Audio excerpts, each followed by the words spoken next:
আজ আমি দেখাবো কিভাবে ফটোশপ থেকে একটা ইমেজের ব্যাকগ্রাউন্ড রিমুভ করতে হয়।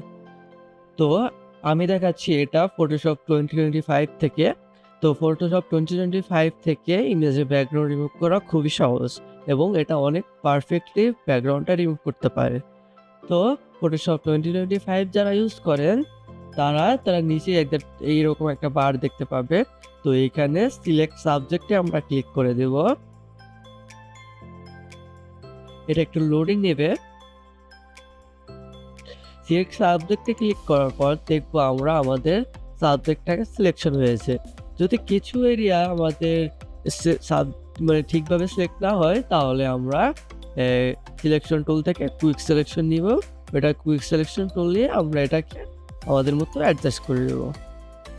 যখন আমাদের এই জিনিসটা পারফেক্টলি অ্যাডজাস্ট হয়ে যাবে তখন আমরা শুধু এই লেয়ারটাকে নিজে থেকে মাস্ক করে দেব। যখনই আমরা লেয়ারটা মাস্কিং করে দেব তখন আমাদের ইমেজের ব্যাকগ্রাউন্ডটা রিমুভ হয়ে যাবে।